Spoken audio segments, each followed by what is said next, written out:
Welcome all to the second part of aircraft hijacking. So first we will start with extradition. The convention also stipulates regarding extradition of offenders. Article 8 says that the offences shall be deemed to be included as an extraditable offence in an extradition treaty, and it shall be an obligation on the contracting state to include the offence as an extraditable offence in every future treaty. Thus, the convention may be considered as constituting an extradition treaty in respect of offences amongst the contracting parties. The provision implies that offences of hijacking shall not be deemed to be as political offence. The offender will have to be extradited even if the offence has been committed for political gain. However, the convention also provides that the extradition shall be subjected to other conditions provided by the law on the requested state. In other words, extradition has to be made in accordance with the existing law of extradition of a requesting state. Deficiencies. The provisions of the conventions show that it is devoid largely to the problem of hijacking of the aircraft. However, the scope of convention is not as wide as it should be. The convention protects only an aircraft in flight. An act is qualified as an offence only when the person on board this particular aircraft commits it. The convention does not provide any relief for the damage caused to passengers or to its goods. The convention failed to recognize, like the Tokyo Convention, that hijacking is a crime under international law. Merely treating the various acts of hijacking as offence is not likely to serve any useful purposes.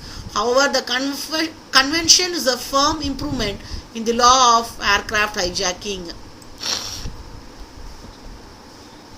Now we will see Montreal Convention 1971.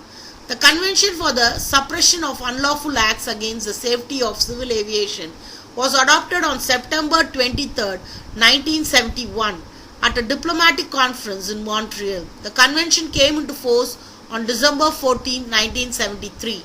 The provision states that the convention under Article 1 enumerates the following unlawful acts as offence for the purpose of the convention: act of violence against a person on board an aircraft in flight if that act is likely to endanger the safety of the aircraft, destroying or causing damage to an aircraft in service so as to render it incapable of flight, playing an aircraft in service any device or substance which is likely to endanger its safety in flight, and destruction or damage of navigation facilities, or interference with an operation or any such act is likely to endanger the safety of the aircraft in the flight and in communication of information which is known to be false, thereby endangering the safety of an aircraft in flight. It all is covered. The above provision shows that the Montreal Convention is directed against not only unlawfully acts but also acts done with the intention against a person on board and an aircraft in flight if that act is likely to endanger the safety of the aircraft in flight. Other provisions of the Montreal Convention regarding prosecution and extradition are identical to that of the Hague Convention. Next, the Convention on Marking of Plastics Explosive for the Purpose of Detection in 1991. The International Conference on Air Law adopted the Convention on Making on Plastic Explosive for the purpose of detection in the conference held in February to March 1991 at the Montreal headquarters. It was found that the human tragedy was the catalyst for the convention. The destruction of the Pan American Flight 103 over Lockerbie, Scotland on 21st December 1988. A plastic explosive device was reportedly secreted inside the cassette player. This picture clearly depicts how aircraft jacking would be, how the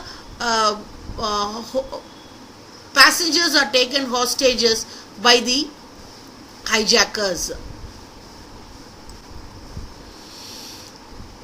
Provision which prohibits of unmarked explosive. The convention requires the countries to prohibit and prevent the manufacture in the territory of the unmarked explosive as well as the movement of such explosive into or outside their territory. All plastic explosive will have to be marked by manufacturers with any one of 4 detection agents agreed upon by the conference. Next is the limitation. Within 3 years, plastic explosive stocks not specifically held for military or police activity are not to be destroyed, used or rendered ineffective. Those for military or police functions are to be similarly disposed of within 15 years.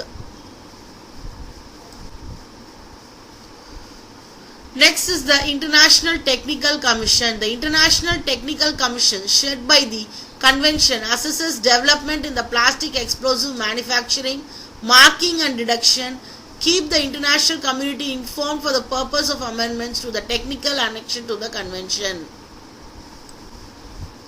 Next is the destruction of World Trade Center and Pentagon. The September 11 attack in US.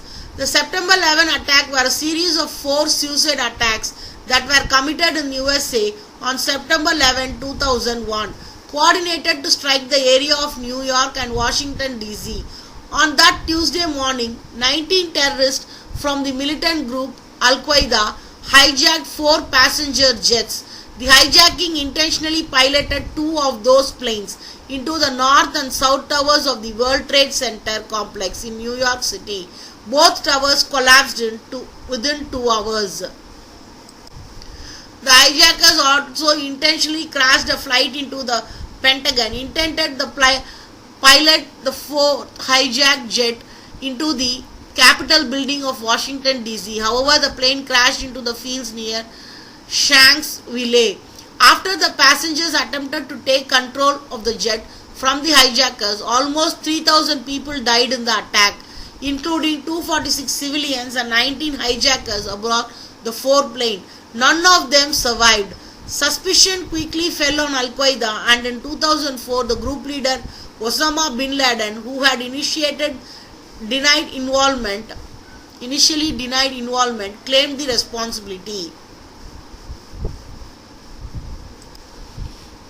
Despite the steps that have been taken so far to suppress the crime of hijacking, there has been no reduction in the number of incidents of hijacking.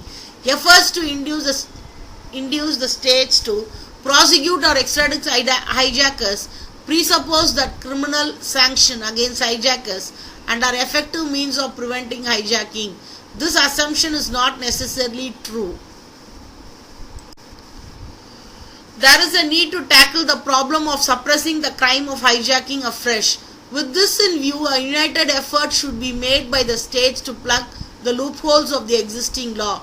In the meantime, protective measures such as research of a passenger and luggage at the airport should be tightened. Thank you.